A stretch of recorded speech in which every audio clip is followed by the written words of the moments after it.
देख रहे हैं खुलासा टुडे न्यूज, हर कदम आपके साथ। सरकार जहां जमीन के घोटाले बाजों पर नकेल कसने के लिए तमाम तरह की योजनाएं तैयार कर रही है, वहीं उन पर अमल भी हो रहा है। लेकिन अब इंदौर के रजिस्ट्रार कार्यालय पर भी भ्रष्टाचार के आरोप लग रहे हैं। दरअसल यह आरोप इंदौर के ही एडवोकेट सूरज यादव ने लगाए हैं। गुरुवार दोपहर को शहर की इमोजी लाइन स्थित इंदौर जिला पंजीयक कार्यालय के बाहर एडवोकेट सूरज यादव धरने पर बैठ गए और पंजीयक कार्यालय पर भ्रष्टाचार का आरोप लगाते हुए मोर्चा खोल दिया। सूरज यादव ने बताया कि इंदौर जिला पंजीयक कार्यालय भ्रष्टाचार का अड्डा बन गया है। यहां पर मकान, दुकान, प्लॉट व खेती की जमीन की रजिस्ट्री की जाती है और प्रत्येक दस्तावेज की रिश्वत यहां पर तय है।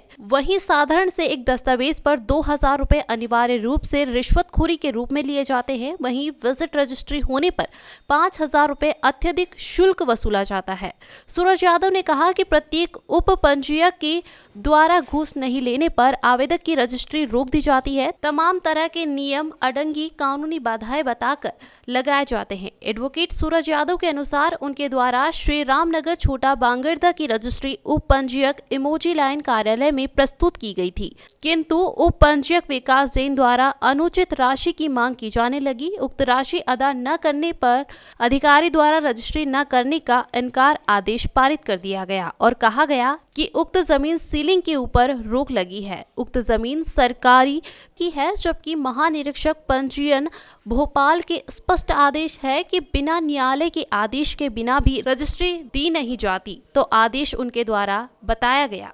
मैं आज बहुत अपने आप को पीड़ित महसूस कर रहा हूँ। मैं वकालत करता हूँ जिला इंदौर में, 10 साल हो गए मुझे, पर ये अधिकारी लोग बहुत भ्रष्ट हो गए हैं। बीजेपी का कार्यकर्ता भी हूँ मैं, और माननीय शिवराज सिंह चौहान का स्पष्ट निर्देश है कि प्रदेश में भ्रष्टाचार ना हो। उसके बावजूद यहाँ पर इतना भ्रष्टाचार है, आम आदमी इतना पीड़ित और वो होता है कि जिसका जवाब ही नहीं, उसके कोई काम नहीं होते बिना पैसे लिए। ये आपको क्या बेसिक? मैंने एक पक्षकार की रजिस्ट्री कराई थी, उसको सरकारी बता के इन्होंने रजिस्ट्री रोक दी, निरस्त कर दी।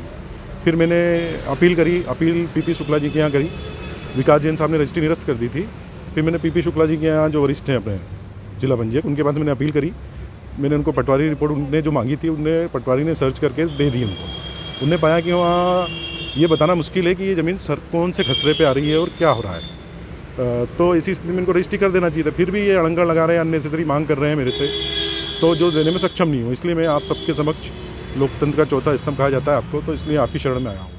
वहीं मामले में उप पंजीयक विकास जैन ने कहा कि उन्होंने न्यायालय के आदेश के मुताबिक कार्य करने की बात कही और कहा कि मुझे जो भी कार्यवाही करनी थी मैंने जिला पंजीयन संचालक के मुताबिक कार्य किया है।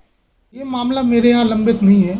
मुझे इस पर जो भी कार्रवाई करनी थी मैंने करके जिला पंजीयक महोदय के यहाँ भेज दिया है।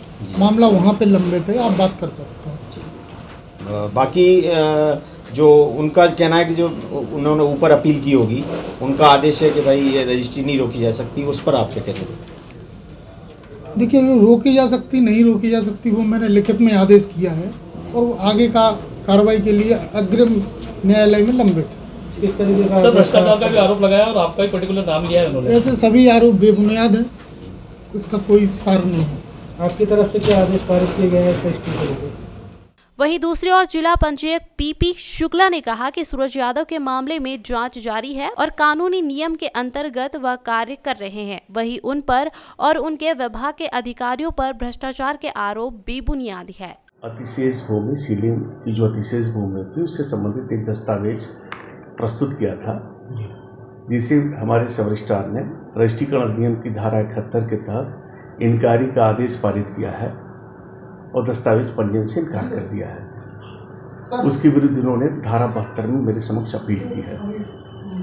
हमारे द्वारा अपर कलेक्टर महोदय को मतलब सीलिंग शाखा को पत्र लिखा गया इस संबंध में जानकारी प्राप्त करने के लिए कि क्या